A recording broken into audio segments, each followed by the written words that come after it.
How's it going, everybody? My name is Rinzler here, back again for another video, and welcome back to my KBW, series, because I can't call this a KBW career video, because this is not about career. As you can see, this video is about D-Man, but I've already made a video about D-Man.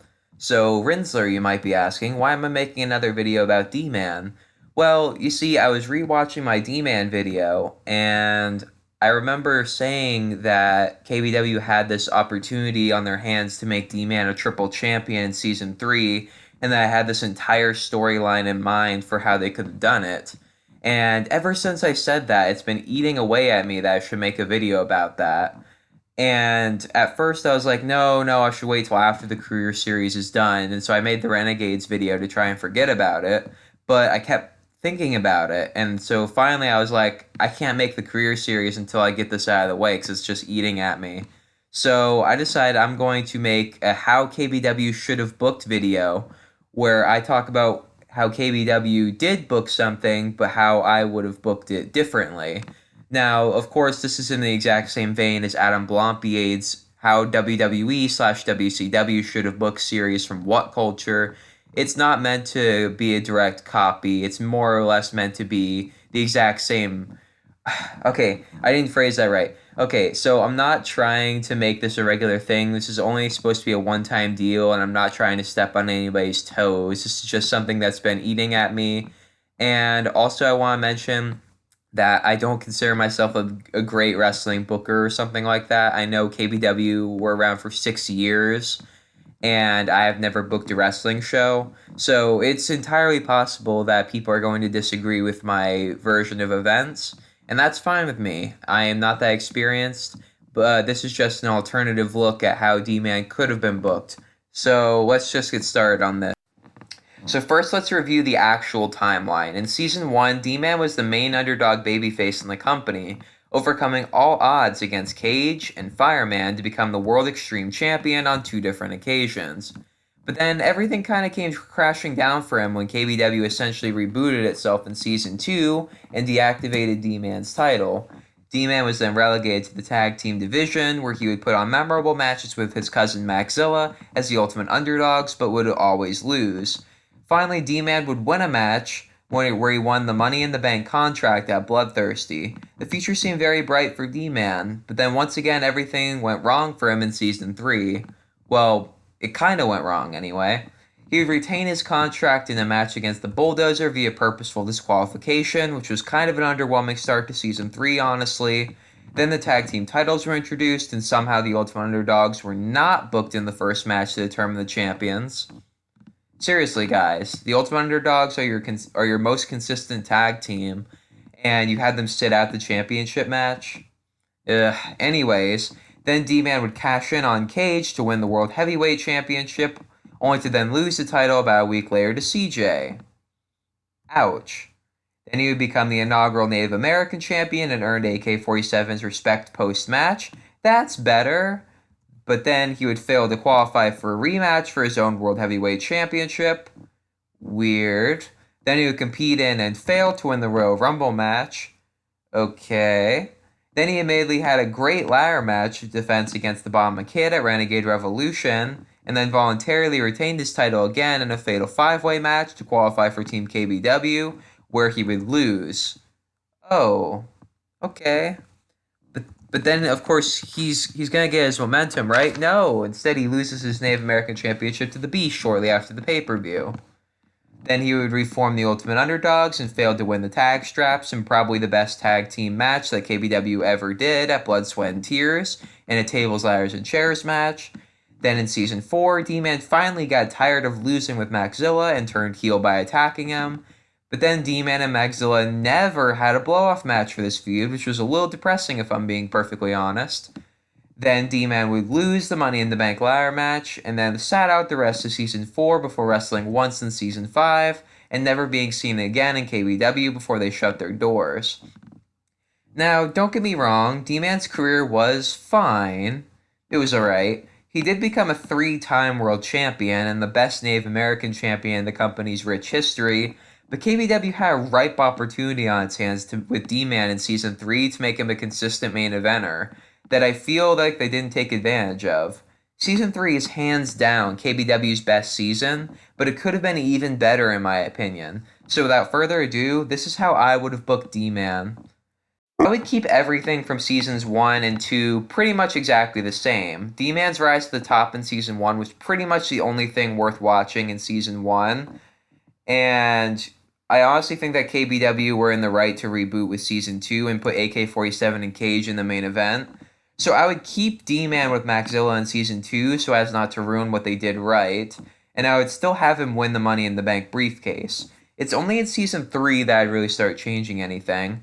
D-Man faces the Bulldozer in the season 3 premiere with his briefcase on the line, but instead of D-Man purposely getting himself disqualified like a cowardly heel would have done, I would have Bulldozer choke D-Man out during this match with a sleeper hold.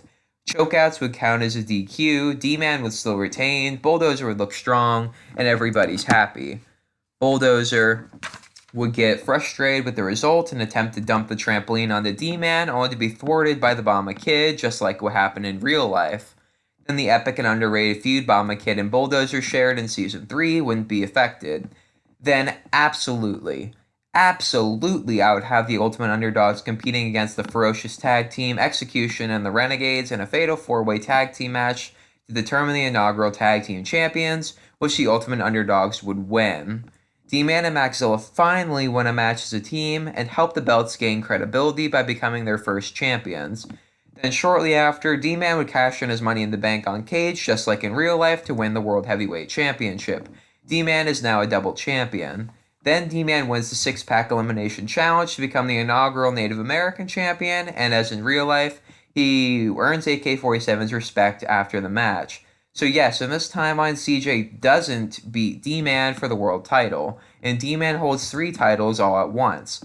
Now, admittedly, I'm a bit of a mark for wrestlers who hold multiple championship belts at the same time. When Kurt Angle did it in TNA, he looked like a total badass, and that's what I'm trying to do here with D-Man. So now D-Man holds 3 titles, and the Royal Rumble match, instead of determining CJ's number 1 contender, will now determine D-Man's number 1 contender at Renegade Revolution. So in this version of events, CJ wins the Royal Rumble match instead of Maxilla. The reason I'm doing this is because I kind of think that D-Man's world title reign should be just a smidge longer than it was in real life. Longer than a week. And also for 2 other reasons. One, the Renegades aren't really in a revolution if they already hold the world title heading into their own pay-per-view called Renegade Revolution.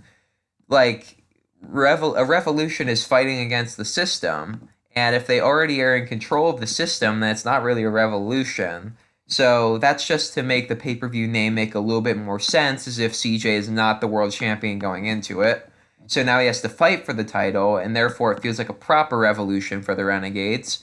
And the second reason is because Maxilla, let's just keep this a secret between you and me. Maxilla really wasn't ready for a big singles push in Season 3, or even Season 4, honestly. He was a total afterthought in our timeline, and this isn't meant to be an offense on Maxilla, but he just was totally in the background of his own main event. He won the Royal Rumble match, and pretty much everybody forgot he was even going to be in this match. He was not heavily featured in the promotion for this match at all. And it honestly kind of felt like KBW made a mistake having Maxilla win. So I would have CJ win this version of events. Also, just to add on here, I would have D-Man come out to the ring with all 3 titles as often as he's able to, just to really hammer in how badass D-Man is. So now at Renegade Revolution, D-Man is going to pull triple duty. He's going to be in 3 matches on the same night. In my version of events, the pay-per-view has 4 matches instead of just 3. The new match is the opener for the tag team titles between the Ultimate Underdogs and the Ferocious Tag Team. If the tag team titles are defended on pay-per-view, then they'll seem like a prize worth fighting for, in my opinion. Ultimately, pun intended, the Underdogs would lose to the Ferocious Tag Team, who will take the titles into the Renegades just like in real life, but then immediately D-Man would defend his Native American title in a ladder match against the Bomba Kid, and this is a match I wouldn't change at all because that match ended up being really fantastic, and D-Man would of course still retain the championship. Then D-Man gets a breather when the Undisputed Triple Threat match occurs before defending his title against CJ, AK-47, and Cage in the main event, where he drops the title to CJ. The Renegades Revolution is now complete. Now, I would keep everything between Renegade Revolution and All or Nothing pretty much exactly the same. D-Man still willingly retains his title in a fatal 5-way to qualify for Team KBW against the Renegades. This helps legitimize the red, white, and blue strap, which D-Man did in real life, and I don't really want to ruin that. Then D-Man will still get eliminated at All or Nothing, and AK would still turn heel. That all stays the same. But after the pay-per-view, D-Man challenges CJ to a winner-takes-all match with both the Native and World titles on the line, which CJ wins due to Renegade interference, thus becoming a double champion. I'm doing this because it legitimizes CJ and also keeps the Native American title on somebody with, actual Native American heritage. Sorry, Beast. Then the rest of the season, I would keep pretty much exactly the same. Of course, there would be some fallout, like CJ and AK-47 having some infighting over who would be leader of the Renegades, which would lead to an alternative end to Season 3 between Bulldozer Cage, AK-47, and CJ in a fatal 4-way, which AK would win, thus becoming the world champion and correcting the timeline. As for D-Man, he would stay exactly the same throughout Season 3. He and Maxilla would still try and fail to win the tag straps at Blood, Sweat, and Tears, and he would still end up turning heel on Maxilla in Season 4. I'd keep all of that exactly the same. It was done very well. After that, though, is when things would start to change again. After that, I would have D-Man reject AK-47's offer to join the Renegades, just like he did in real life, but I'd have D-Man actually attack AK and say that he's got his own path and doesn't need help to get back to the top of the card. So then at Bloodthirsty 2, remember KBW's best pay-per-view, Maxilla would cost D-Man the Money in the Bank contract, which leads to D-Man and Maxilla facing off one-on-one in the Season 4 finale, which D-Man wins. Then in Season 5, D-Man basically replaces Big Time Mike in the main event, who, if I'm being completely honest here, always kind of felt like he was shoehorned into the title picture a little too late in my opinion. That way everything stays between the KBW originals and there's no last-minute mid-carders being put into the main event. No offense, Big Time Mike. D-Man would then defeat Cage for the world title with help from eventual AK-47, and would carry the world title into the KBW finale at Blood, Sweat, and Tears 2 against AK, Cage, and a cashing-in Pac-Man. During the match, AK calls out the Renegades to help him and screams at D-Man, telling him that he'd regret not accepting his offer to join the Renegades, but then Maxilla comes out to even the odds, and D-Man and Maxilla finally make amends with one another. In the end, though, D-Man would still lose his championship to Pac-Man, and D-Man would show his respect to everyone in the match before turning to the camera and thanking all the fans for their support over the years, before leaving to allow AK and Cage to have their awesome hugging moment like they did in real life. So now D-Man gets to have 4 world title reigns, looks like a total badass, and has a heel turn that actually gets him somewhere. He gets to have a proper story arc with Maxilla and puts over Pac-Man, who admittedly had kind of been built up as a main eventer from the very beginning of his career. Now he gets to wrestle from the beginning of Season 1 until the very end of the company's existence, and that's how I would have booked D-Man's run in KBW.